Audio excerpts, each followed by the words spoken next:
This actually melts a piece of metal down into the plastic, bridging that crack, and makes a solid fix. Welcome to the PFO channel. I'm Jim.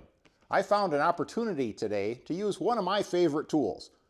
If you don't have this tool in your kit, then I'll about guarantee you're throwing away stuff that you could be fixing. What is it? Well, I'll show you that in a minute, but first let's go out and look at the thing that I plan on fixing with it today. It's out on the back of the Tundra.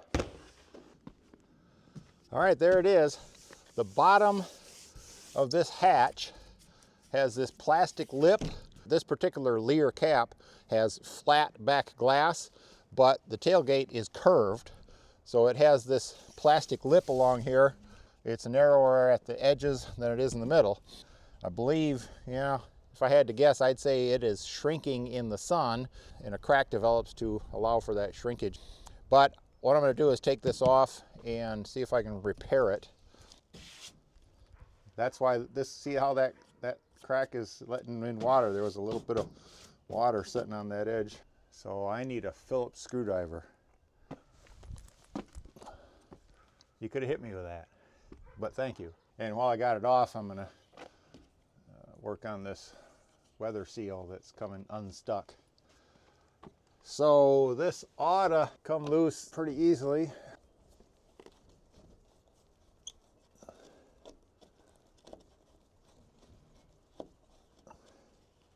I'm not using my torque driver to get these out because I don't want to strip them.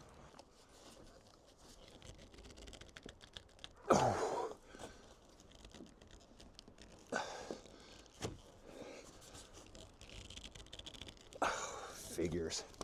It's going to be one that's not going to cooperate. Well, a couple of these screws just aren't going to come loose, and I'm afraid that if I keep messing with it, I'm going to break more of the plastic or strip the screws out or something.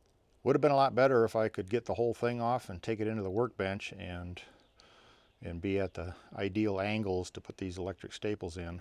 But at least I can take this end off here, and that'll be enough. Since one end is loose, I can move it together to close off this gap in the crack, and I'll just have to fix it right where it is. Now, in preparation for putting this back on, since I'm taking up a gap here, I need to elongate these other screw holes a little teeny bit.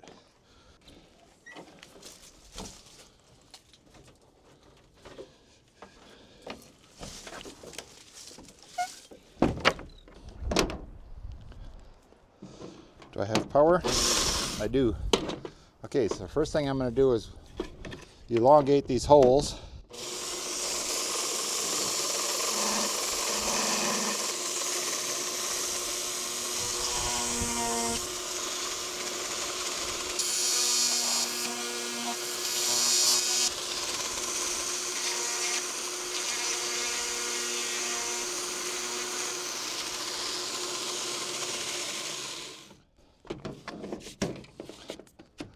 See how that, I got to move it together out here. Now I'm going to put a clamp over here.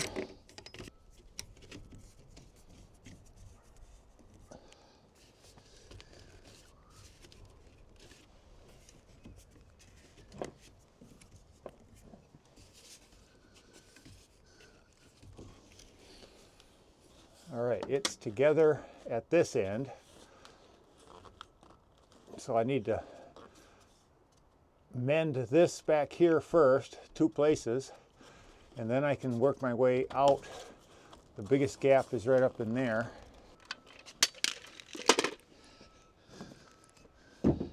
This is my 150 watt plastic welding kit, and this is a fantastic tool.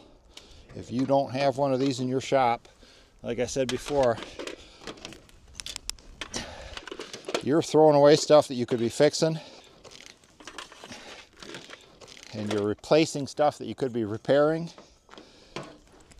This is a must-have tool, in my opinion. And this is my channel, so my opinion is what you're going to be getting most of the time. All right, I'm going to use this squiggle right there. Now the weight of that thing is just enough that it doesn't want to hold it now.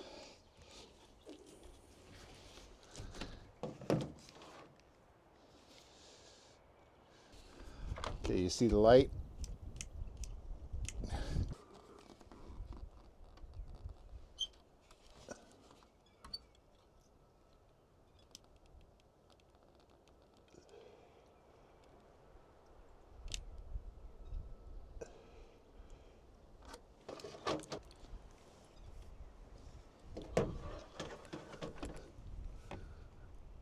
Another one just like it. Above, so I put that one below, or I guess technically it'd be above the screw hole when the hatch is closed. This one, I'm going to put it this way so that I get more crossings of the seam. You only have to hold it for a couple seconds after you de-trigger it. Yeah, that's going to work good because now that holds that in place. And in fact, my next step is going to be to reattach a screw right there.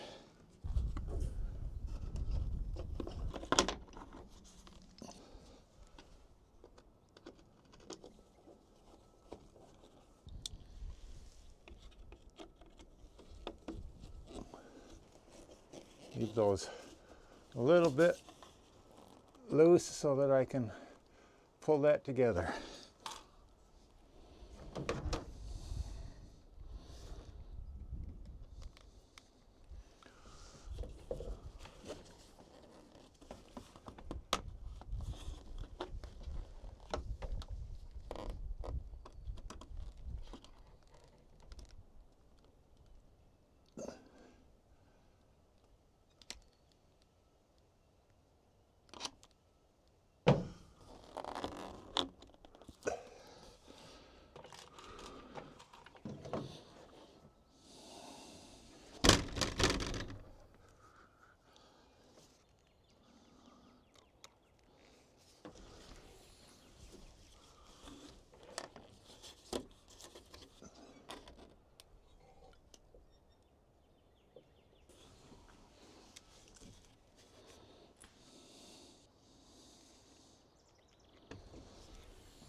Now I need the straight, not that one.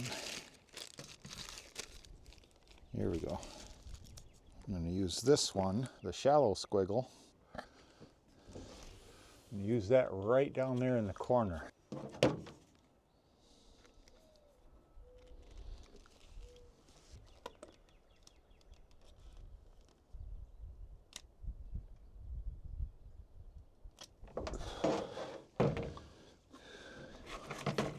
This kit came with a wire cutter, but wire cutters always have a bevel on them. I made this pair into a flush cutter on my bench grinder so that I can cut those nubbies off a little bit closer.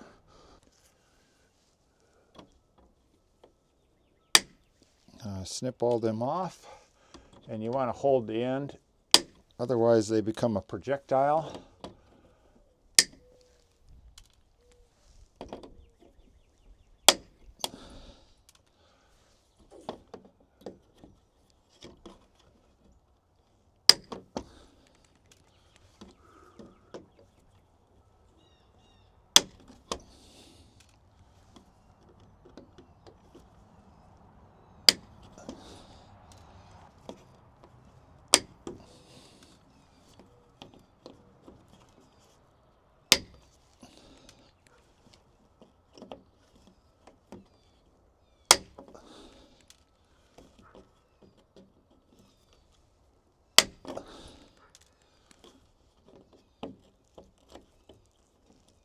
Neighbor's dog doesn't like that snap.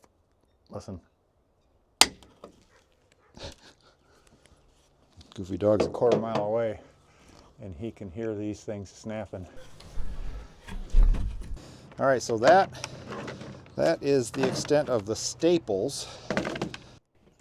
After I snip off all the ends on all these little electric staples, I like to take one of these little barrel sanding attachments on my rotary grinding tool and smooth out all those sharp ends so they won't snag my fingers or clothes or anything.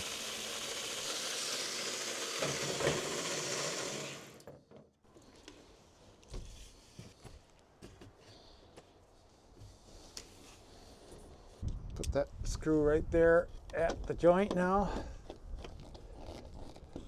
And the one next to it.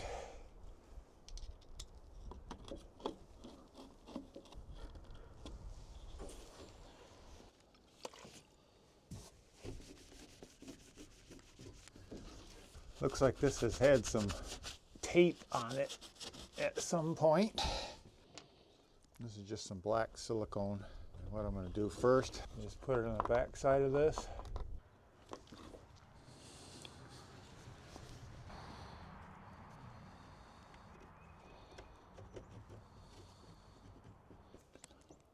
Wet your finger, run it down there.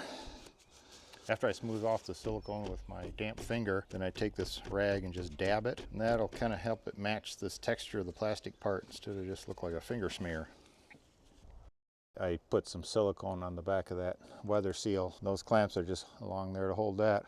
Now you can still see the discoloration from the tape that had been put on there, but I think this is a whole lot better looking. Well, I'm going to call that done.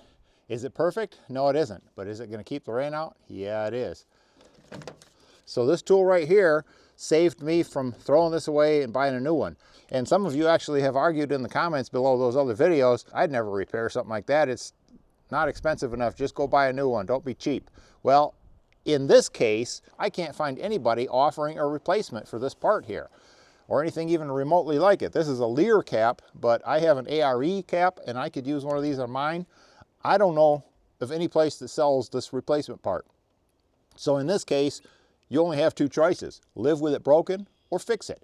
Replacing it just isn't an option all the time. If you know of a place I can buy one, please leave a comment below, because I'd love to learn of it. If you have no choice other than fixing it, then your choices really are duct tape, glue it, or I suppose you could use a fiberglass patch kit, see if that'll stick to the plastic. But this is my tool of choice when I'm fixing cracked plastic.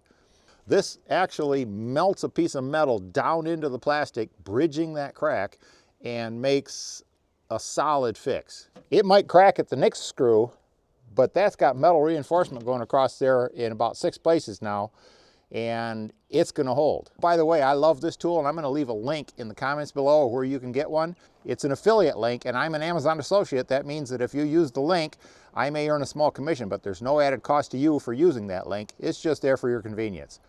And if you've watched this long, go ahead and hit that like button. You'd be amazed at how much that helps the channel. Thanks a lot for watching. PFO Channel out.